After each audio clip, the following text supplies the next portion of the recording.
Welcome back to City Trends. Here at City Trends, our ultimate goal is to help small businesses and nonprofits throughout the Central Valley. And my next guest is Gina with Sierra News Online. Thank you for coming on. And Sierra News, can you share a little bit about what's happening with Sierra News right now? Well, we started Sierra News Online in June of 2012, and it covers eastern Madera County and goes over to Mariposa, but our main coverage area is eastern Madera County. It's hyper-local. My husband and I would take road trips, and wherever we would go, I would get out my laptop and look and see what the websites were and what was going on in the areas that we were going to, and I realized that we didn't have one of those. So the initial plan was just to bring together the Chamber website and the Visitors Bureau website and all the different resources in the area into just one website, but it has grown way beyond that, because what we discovered through just letting it organically develop was that people wanted live local news. When they saw a fire or an accident or something, they wanted to know what was going on. So much of what we do now is pay attention to what's going on live. And the market's shifting, and I teach in colleges and I have a consulting company, and one of the things that I'm finding is a lot of the young people, they're not sitting in front of TVs watching traditional news channels. Right. A lot of them are getting their news through venues like yours. And they do it constantly throughout the day. And one of the things that we've learned through Google Analytics and things like that is we've learned our demographic, what kind of devices they're using, you know, how long they're staying on the site and traveling around it. And most of the people who come to our website, probably 60 to 75%, come from a smartphone. So we've been working over the last 6 months to get a responsive template that shows up well on everyone's phone, and just trying to address what we've learned about our demographic from that. And most people do.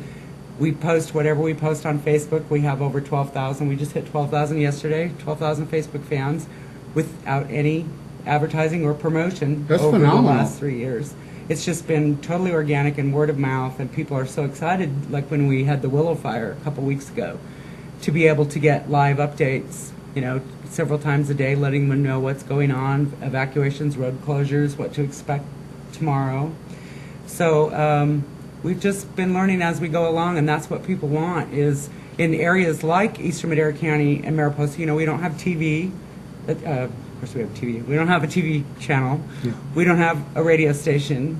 All we have is, you know, things like Facebook. So when we post a story on our website, we immediately put it on Facebook, and then everyone gets notified that it's there, and then they all come and look and see what's going on. And we give them live updates on Facebook and breaking news scroll on our website. But those social media sites, that's the direction that a lot of it's going now, with Facebook and Twitter and you know, receiving that instant information. Right. Yeah, we find if we load a story like a fire update and then we look on Google Analytics, we can watch and see that 85% of those people are coming straight from Facebook. So wow. It's totally social media driven. This is great, and what I like about it is, like you said, it is organic, and it has a different flavor to it sometimes when it's organic too. Yeah. And I enjoy that. It makes it unique. It doesn't seem like it's just packaged news. Right. There's a uniqueness to it. Right, and everything that's on our website, we're not an aggregator. We don't just post stuff from other people's news sites. Yes. Like, here's what the Fresno Bee is saying, or here's what ABC is saying. We write and collect all our own news, and it's totally just for our area. That's a lot of work when you're doing everything on your own. Yes, it is. There's myself, and then there's Kelly Flanagan, who is a great writer, and she comes from TV production. She was the little blonde on The Ghost and Mrs. Muir way back in the day, for those of us who are old enough to remember. I'm giving away my age now. Yeah, there you go. I like that show. Yeah, me too. Yeah. And she went on to produce some Civil War documentaries, and she worked with Alan Fudd on Candid Camera, and so she comes from a really interesting background, and she's a very good writer, and she's very fast. So between Kelly and I, everything that you see on that website was either written by, created by, or gathered from other people. Other people do contribute.